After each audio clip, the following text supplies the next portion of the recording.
Cumprimentamos os nossos irmãos com a paz do Senhor. Estamos aqui para mais uma videoaula da Escola Bíblica Dominical da Igreja Assembleia de Deus, Ministério Belém, na cidade de Pindamonhangaba. Eu sou o pastor Ricardo Sobral e leciono para a sala Jovens Casais. No dia de hoje, nós iremos compartilhar com vocês um tema: os 7 deveres mútuos do casamento. Antes da aula, porém, não deixe de se inscrever no nosso canal no YouTube, AD Belém Pinda EBD, e acessando lá você terá outras videoaulas das demais faixas etárias. Pois bem, no dia de hoje nós iremos falar sobre então 7 deveres mútuos do casamento. E esses deveres diz respeito à convivência real de duas pessoas independentes, diferentes, que se uniram para um mesmo propósito, para um mesmo ideal, que é o casamento. E o sucesso do matrimônio depende da busca do consenso. O sucesso do matrimônio depende da boa vontade. O sucesso no matrimônio depende de um diálogo constante, de uma tolerância, do desejo da convivência harmoniosa, que acaba nos colocando em responsabilidade, tanto do marido como da mulher. O primeiro tópico, dos 7 deveres que eu quero compartilhar com vocês é a fidelidade. Isso mesmo, a fidelidade. Ser fiel nas múltiplas relações matrimoniais é consolidar a base da sociedade. Nós sabemos que a família é a base da sociedade. E para isso nós precisamos ser fiéis. E a fidelidade é um tema que muitas vezes está linkado somente à questão sexual, do adultério, mas não se limita apenas ao sexo, porque se limitasse só ao sexo seria algo ilusório, seria algo que iria morrer muito rápido. O casal deve ser fiel em tudo o que se relaciona ao matrimônio, à convivência social, ao próprio sexo, à educação dos filhos deve haver fidelidade, na religião deve haver fidelidade, na profissão deve haver fidelidade, nas finanças deve haver fidelidade, nas alegrias e nas tristezas deve haver fidelidade.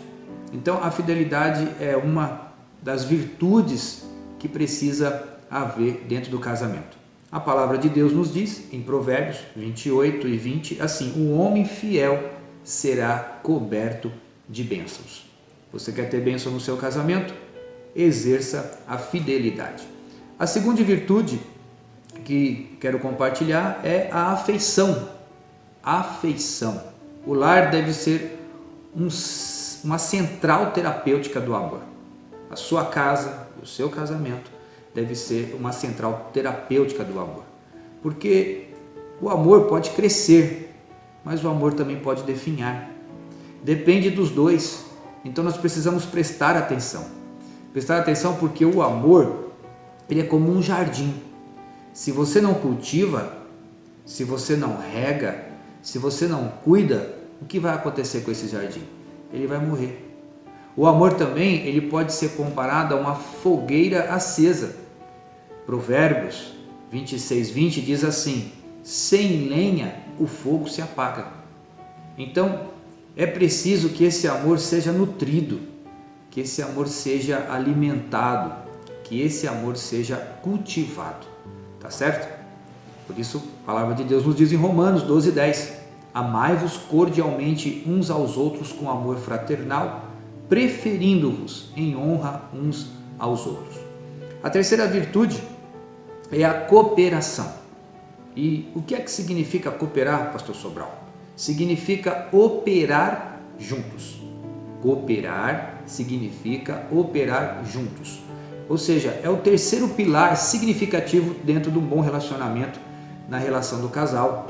O cônjuge sozinho ele não pode garantir que haverá um bom funcionamento no matrimônio, porque ele vai estar sozinho.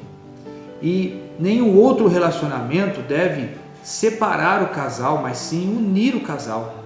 E quando eu digo que nenhum outro relacionamento, estou me referindo, por exemplo, à igreja, aos amigos, à família de origem e vários outros relacionamentos que muitas vezes não vêm para cooperar com o relacionamento conjugal. Então, fique atento. Se eu perguntasse para vocês hoje, né, quais são as 2 palavras mais poderosas na vida do casal? Se eu fizesse essa pergunta para você, o que você me diria? Talvez alguns diriam assim: tentar acertar. Seria uma das respostas, mas não seria isso. Talvez outros diriam assim: amor e respeito. Seriam as 2 palavras mais poderosas dentro de uma vida conjugal. Também não. Quem sabe diriam perdão e misericórdia. Seriam as 2 palavras mais poderosas na vida de um casal. Também não é. As 2 palavras mais poderosas na vida de um casal é: conta comigo. Isso aí, conta comigo. Isso tem a ver com cooperação. A palavra de Deus nos diz em Eclesiastes: se alguém prevalecer contra um, os 2 lhe resistirão, e o cordão de 3 dobras não se quebra tão depressa. Então, cooperar é contar comigo. Diga isso para sua esposa hoje, diga isso para o seu marido hoje: conta comigo. A 4ª virtude de um relacionamento conjugal é a tolerância. Tolerância matrimonial é o meio ideal de se aprender a flexibilidade, a própria tolerância, o domínio próprio, que diz a palavra de Deus lá em Gálatas 5:22. É fundamental que o cônjuge aprenda a respeitar a opinião do outro, os pontos de vista do outro. Esses pontos de vista divergentes, eles vêm para validar e resolver conflitos do dia a dia. E precisamos ser maduros o suficientes para lidar com isso. As opiniões diferentes, elas devem ser respeitadas, né? Porque senão vai levar a um desastre. Agora, uma vez respeitadas, uma vez aprendidas a conviver, com certeza dará grandes aprendizados para a vida do casal e a harmonia no lar. 1 Coríntios 14:20 diz assim: irmãos, não sejais meninos no entendimento, mas sede meninos na malícia e adultos no entendimento. Sabe o que de vez em quando nós encontramos? Casais que na verdade parecem mais crianças do que adultos, porque não sabem resolver conflitos, porque não sabem ter uma conversa proveitosa e não tem tolerância um com o outro. Então, a 4ª virtude aí é a tolerância. A 5ª, submissão. A submissão mútua é um aspecto que tem sido negligenciado na ética cristã. À luz da palavra de Deus, os cônjuges devem subordinar-se um ao outro. Livro de Efésios, capítulo 5:21 diz assim: sujeitai-vos uns aos outros em amor. Sujeitai-vos uns aos outros em amor. E se eu perguntar para vocês, casais, hoje, uma pergunta que às vezes a gente faz na brincadeira um para o outro, né? Quem é que manda lá dentro da sua casa? Quem é que manda lá? O que é que vocês me responderiam? Talvez a esposa responderia: sou eu. Ou quem sabe o marido: não, sou eu. Ou ao contrário, é ela, é ele, né? Mas sabe qual é a melhor resposta para essa pergunta? Quando alguém perguntar para vocês, na casa, quem é que manda? Quando alguém te fizer essa pergunta, sabe qual é a melhor resposta que nós devemos dar? Lá em casa, quem manda é o amor. É isso aí. Lá em casa, quem manda é o amor. Porque quando o amor manda, quando o amor determina, quando o amor orienta, cada cônjuge vai cumprir muito bem o seu papel e o casal vai crescer de forma saudável e sustentável. O 6º dever mútuo do casamento é o diálogo. O diálogo franco, o diálogo sincero, porque não dá para viver sem diálogo. Nós não podemos nos tornar terroristas dentro do lar não tendo diálogo, não conversando. O silêncio, ele é a forma de expressar a indiferença, e a indiferença ela mata. O contrário do amor não é o ódio, o contrário do amor é a indiferença. Não deixe bloquear os canais de comunicação. Existem vários canais de comunicação dentro do lar.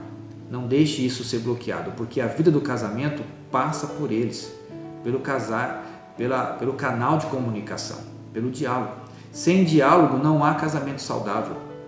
Pastor Josué Gonçalves sempre diz uma frase que eu aprecio: o divórcio sempre é precedido pela morte do diálogo. O divórcio sempre é precedido pela morte do diálogo. Por isso a palavra de Deus nos diz, através de Lucas 6,45, o homem bom, do bom tesouro do seu coração tira o bem, e o homem mau, do mau tesouro do seu coração tira o mal, porque da abundância do seu coração fala a boca. Então, que você possa refletir, se está havendo silêncio no lar, vai lá. Se você é uma pessoa do bem, tira o que é bom, compartilha com o seu cônjuge, conversem, dialoguem, né? Não deixa o silêncio imperar para que coisas ruins não cheguem na sua casa. E a sétima virtude e última virtude é o perdão. O perdão é a unidade para admitir, a humildade para admitir os erros, né? A prontidão para confessar os pecados, né? Num diálogo aberto, sabe? Aonde os elementos, né, do cristianismo enriquecem o matrimônio, se torna uma verdadeira escola de fé. Arrependimento e perdão precisa estar dentro do nosso relacionamento conjugal.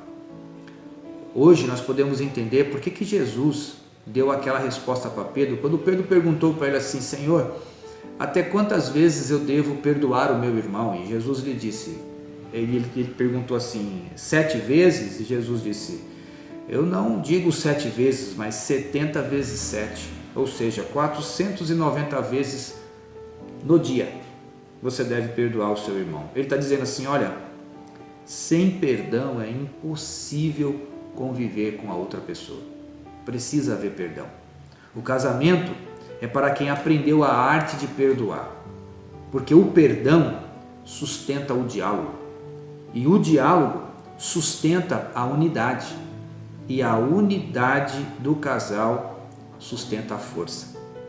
Então que você possa refletir sobre isso. Por isso o Senhor Jesus disse em relação ao perdão, porque se perdoares os homens as suas ofensas, também vosso Pai Celestial vos perdoará a vós. Mateus 6,14.